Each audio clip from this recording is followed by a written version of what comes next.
Good morning. I hope your weekend was a good one. Today, officially, fall arrives with the autumnal equinox. That's coming up at 2:19 this afternoon. So much to talk about on today's Weather Desk. I'm really excited about today's show. I'm meteorologist Craig Moeller, and thank you for joining us here on the Weather Desk, where we cover today's top weather headlines. We're broadcasting from the 13 News Now Plus studios in Southeast Virginia, serving all of Hampton Roads and Northeast North Carolina. Let's get to our topics today. First, we're going to talk about Gabrielle. That system on the other side of Bermuda. I'll show you exactly where it's located. It is forecast to rapidly intensify later today, but it is missing Bermuda to the east. So good news there. Two other areas we're watching in the tropical Atlantic, and then we're going to take you over to the western part of the Pacific, where Taiwan and the Philippines, they've been dealing with Typhoon Ragasa, and the impacts there are pretty substantial. This is a major, what we would call a major hurricane. There they call it a super typhoon, so we'll have more on that. We also have a live interview with NASA. There's a launch that's scheduled for 7:30 tomorrow morning. Really excited about that. We're going to talk about their mission and what comes next with NASA and some of the space program, some of the special things they're trying to pick up on, and why they're launching this mission tomorrow. Then we have more on the autumnal equinox, what it is, what's going on, and how about the fall foliage? We want to talk about that as well. We'll have an update on that, and rising temperatures recently tied to sleep apnea. So maybe you or a loved one you know snores a little bit, has problems sleeping. You suffer sleep apnea. Stay tuned for more on that. All right, we're going to start off, though, talking about the hurricanes. There's Gabrielle. We've got two other areas we're watching. Currently in the Gulf, it's pretty quiet. We've got a little bit of convection there just north of the Yucatan. Look at how quiet the Caribbean is. Looking really good. A little bit here in the southwest as far as some storminess. Nothing that's well organized. Where we are tracking these issues, though, out here we've got Gabrielle, this area here, and this area here. And those two areas seeing more potential opportunity for development. I'm going to come back to this one in just a moment because that may bring some impacts closer to the mid-Atlantic. We'll start with Gabrielle. Here's Bermuda right now, the center of this thing, about 170 miles to the southeast of Bermuda. At the 9 a.m. update, you can see 195 from whatever point they pick there to the dead center of it, but it's about 170 or so to the eye wall. Category 3 hurricane movement north at 10, so it has made that turn to the north, and this is now a major hurricane, 120-mile-per-hour winds, gusting to 150. It is going to make a turn and head off, passing maybe just out northwest of the Azores or coming close to some of the western Azores. This is going to stay to the east of Bermuda, so the worst of this is going to be over here, but a major hurricane there producing tremendous swells for Bermuda, and eventually some of those swells may find their way towards Hampton Roads or the mid-Atlantic region. We could see some wave height building over the next couple of days. You see how the models are very much in agreement there on the track. We're not concerned about that. We are looking at this area here now with a 70% chance of development. Could become the next named system. Umberto's next, Imelda after that. And we have this area here now with a 40% chance. When I came in this morning, chances were at 30%. Now it's up to 40. Really interesting thing with this, we take a look at the European and the American models. First of all, there's Gabrielle going away, but I want to take you forward in time and keep your eyes posted down here because those waves that we're watching, you see how the American model ramps this thing up and brings it closer to the mid-Atlantic. You can see the Euro keeps whatever develops out there farther off and not as concerned with that one. This is actually that second storm that's farther out. But you see how the U.S. model here does bring this closer to Hampton Roads as a strong system here, and then it passes it just offshore. Now, the GFS has been showing this for several model runs, but the European, the Canadian, the German models, all these other models I'm looking at, none of them are biting on it like the U.S. solution. So if the GFS is right, we could have a real mess late in the weekend and into early next week. If the Euro and the other models are correct, then we're probably going to be just fine with very little development indicated by those other models. Again, Umberto and Imelda, the next two names on the docket. So we'll see. As we turn our attention over here to the Western Pacific, this is Typhoon Ragasa.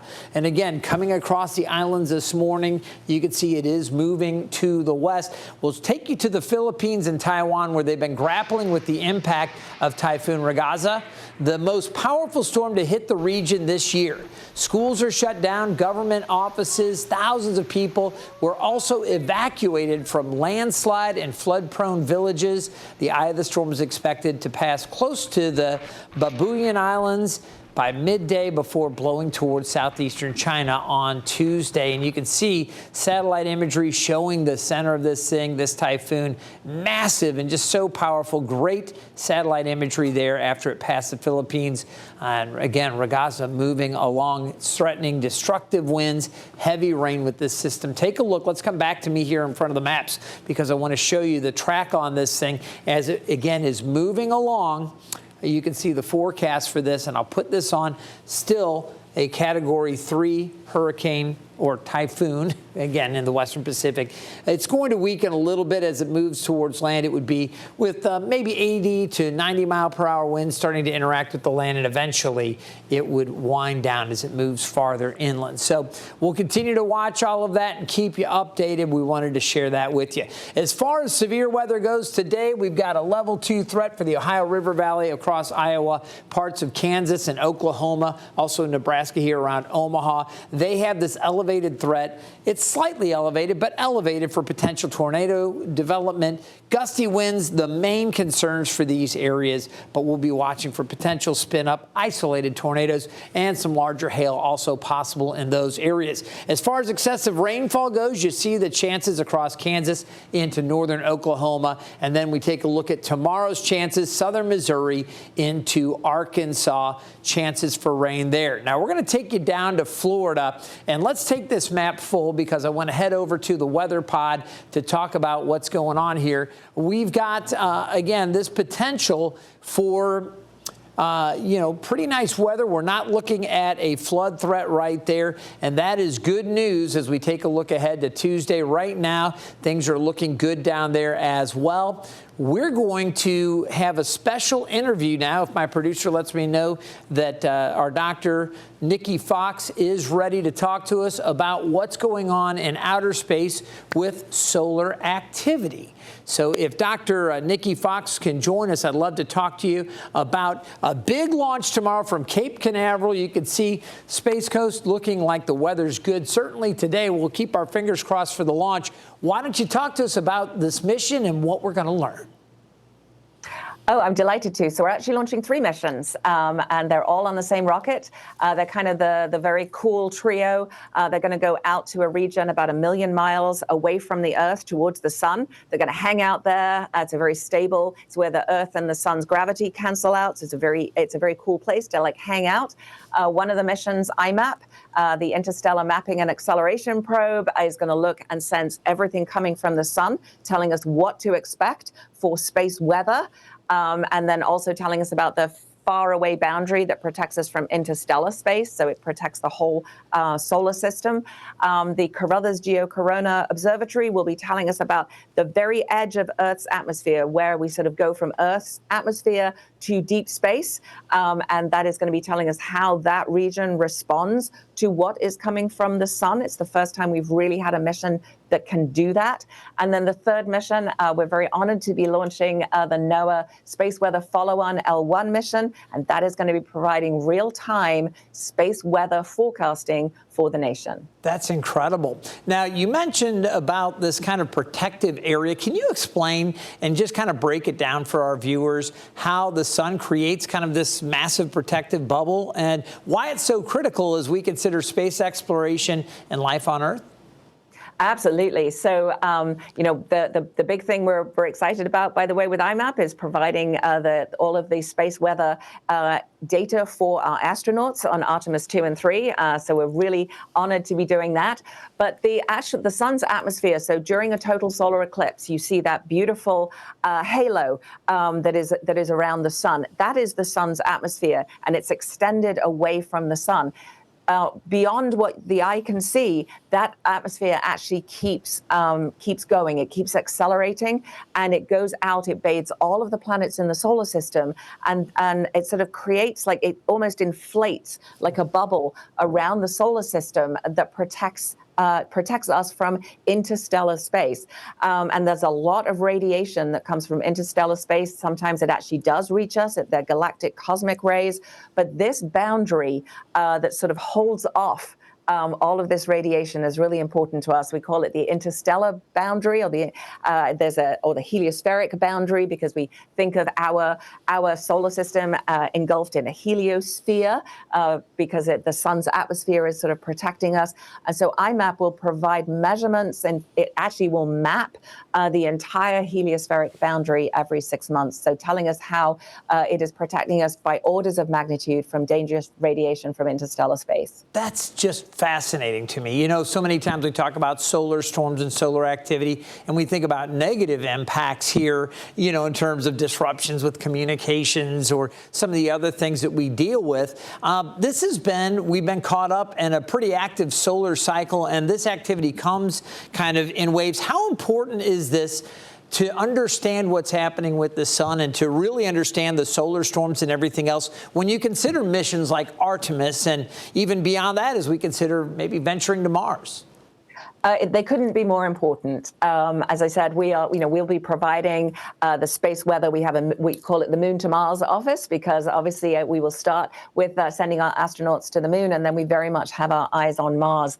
And so, you know, it's important when the astronauts are out around the moon. They're often outside the Earth's magnetic sort of bubble, and in the pristine solar wind, so they're literally getting what is coming from the sun. And of course, with Artemis, we are going to stay on the moon. We're looking for a sustained presence there. So it is really important that we understand for those astronauts. And then as we travel to Mars, that is a long duration journey, both in very low, in microgravity, and also in the full sort of radiation environment. So being able to understand that, characterize it, and then ultimately be able to forecast and predict what the astronauts on the way to Mars will actually kind of have to experience. And then once they're on the Martian surface, the same thing. And we're actually launching a mission later this year called Escapade, and that's two spacecraft, that will go out and orbit Mars and be sort of the first line of, hey, let's tell you what's happening here on Mars while you're looking at what's happening on the sun.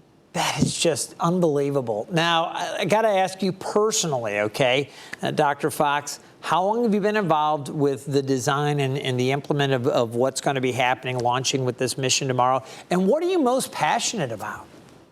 Oh, my goodness. Well, I'm passionate about all science, all space science. That's my job every day. I get up and I think, how can I get more science into space? And so that is my passion. But for IMAP in particular, before I came to NASA, I worked with the principal investigator, Dr. Dave McComas, and we actually wrote the proposal together. So that started in earnest in about 2016, although he'd been working on it for many years before that. I joined him as the project scientist in 2016. The mission was selected in 2018. I then moved to NASA and started working in the heliophysics division. And so IMAP is now in my portfolio. I'm not involved in the day-to-day of IMAP anymore, but obviously it's still got a special place in my heart. Launch is scheduled tomorrow morning.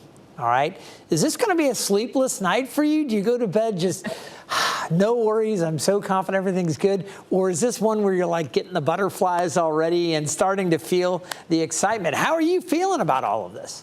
I'm always excited. I mean, honestly, I've never seen a launch I didn't like. I am excited about just, I don't know, you stand there and you watch the rocket lift off and you think of all the things that have to go right, of all of the people who've put their heart and soul into every single aspect, whether it is the launch providers, whether it's the people on the ground here at Kennedy, whether it's the teams who've built these spacecraft and the instruments. I mean, you're talking about thousands and thousands of people who have put kind of their mark, their stamp on this launch tomorrow. And so it's just a great honor to stand here and for me to actually, to get to represent NASA at this launch. It's a great honor to feel like, the sort of there are thousands of people riding along with that rocket tomorrow. So just that's kind of how I feel. But yes, I get nervous before every launch, but it's really excited nerves. And then I will confess to you that I do cry when I get so emotional when the launch actually happens. And I think about, like, I'm tearing up now, but I think about, the technology and what it takes to get these missions into space. And then the importance of the science that they do, for the nation. And it's just a very emotional moment. So yeah, I'll shed a few tears. Dr. Fox, that's amazing. Now, you mentioned all of the technology and all of this that goes into making it happen. I just want to get your thoughts again. There is a suite IMAP has taking up 10 very cutting-edge instruments on board. What do you think? And again, if you can kind of break it down, give us just the nuts and bolts real quick. What exactly are we hoping to get from this suite of instruments? What kind of information are they going to give us back? So, I mean, we're building on the legacy of missions that have gone before us. What we love about our NASA missions is they take all the information and they take the technology from previous missions, and then they build on it and they improve it. So NASA is always flying sort of first of a kind, pushing the boundaries of what we can do with these missions. And then, the technology then goes on, and we often are using it in our daily lives. We didn't even know that we didn't have it maybe 10 years ago, because it's become something that we rely on. And so with our IMAP suite, taking just, pristine, amazing measurements, really high resolution measurements of that sun's atmosphere, and then mapping in unprecedented detail this boundary that's protecting us from interstellar space. So really, it's just like the next generation, and just, as I say, building on the missions that have gone before us. It is truly, truly fascinating. And I want to thank you again for not only sharing your information and knowledge, your deep knowledge of your mission here, but for sharing a little bit of yourself as well, and kind of that human emotion. We see all of these brilliant minds launching these rockets, and there's that side that gets a little choked up. So awesome. Thank you so much. Good luck with the launch tomorrow. We wish you all the best, and we'll be watching from right here in Hampton Roads. Thank you.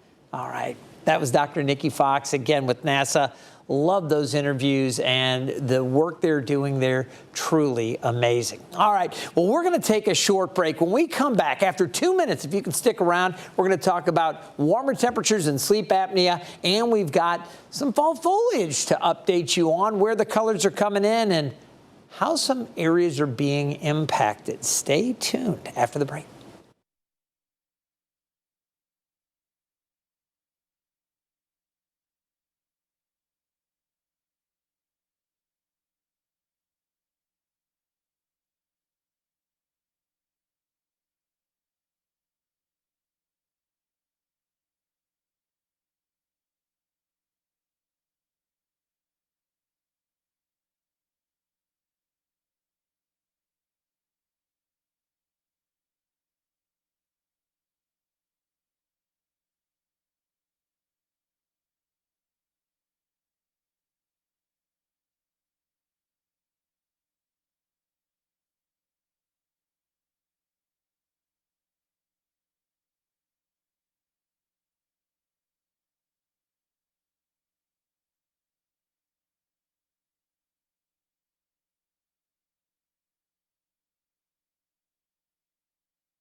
Welcome back to the Weather Desk.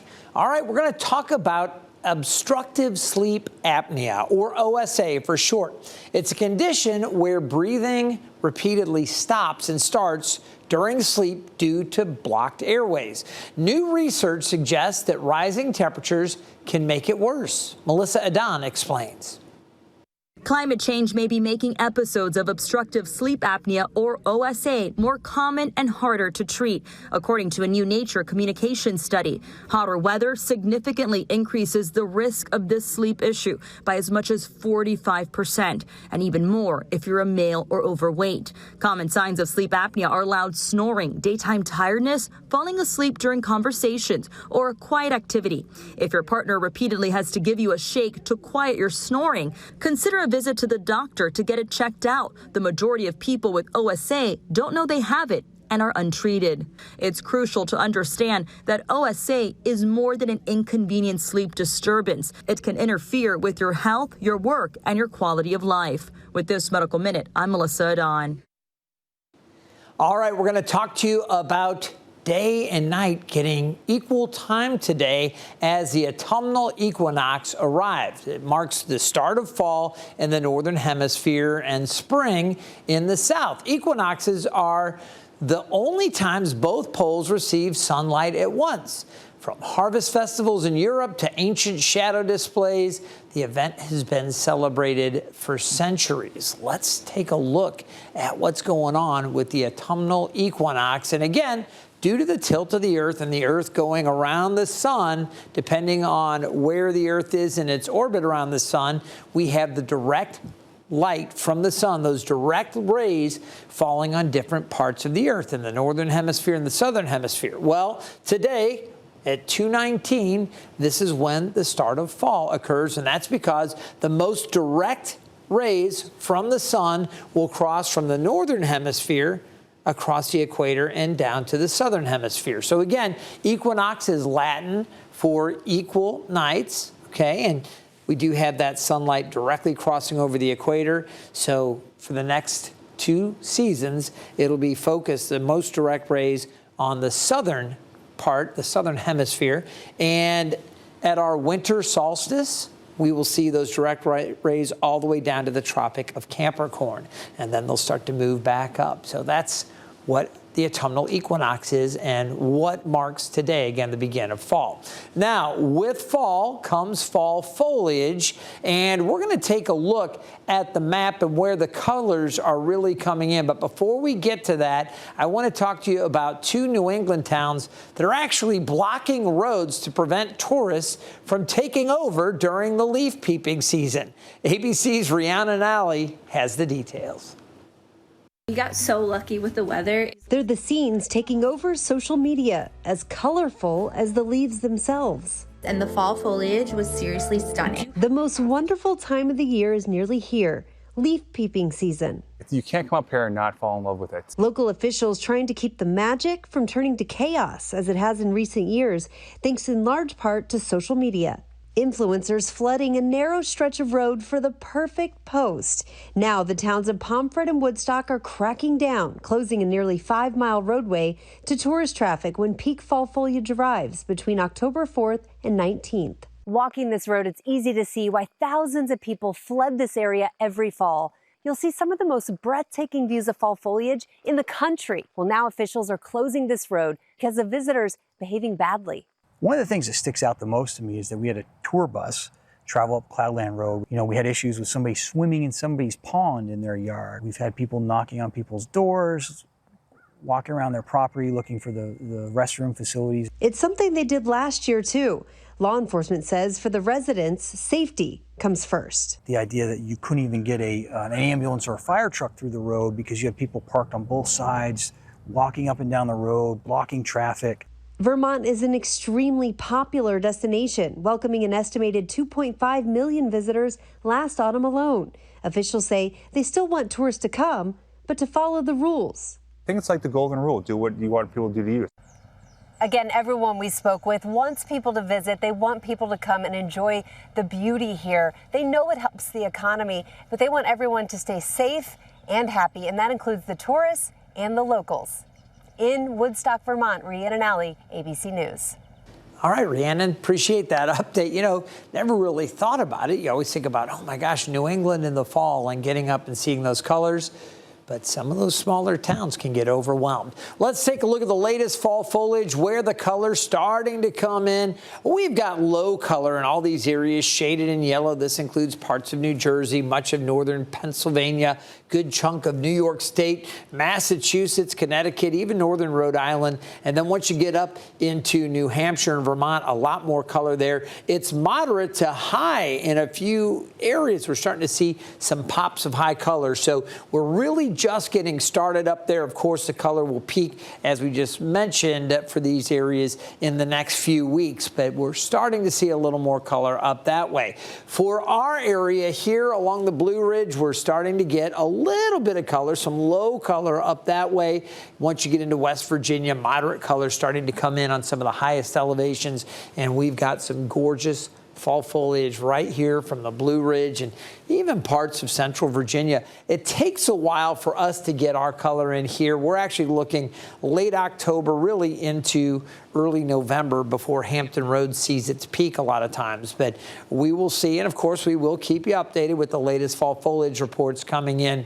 This was the update as of September 18th, so just a few days ago. All right, that's how the foliage looks. Let's turn to the weather and what we have here. Some wet weather offshore, some showers back across the central U.S. As I mentioned, we talked about the severe weather outlooks earlier. So we're really going to focus on Hampton Roads right now. A lot of sunshine across the region. It's going to be a nice day. Northeast winds coming in about 5 miles per hour or so, 5 to 10. We'll see maybe a few more clouds from time to time.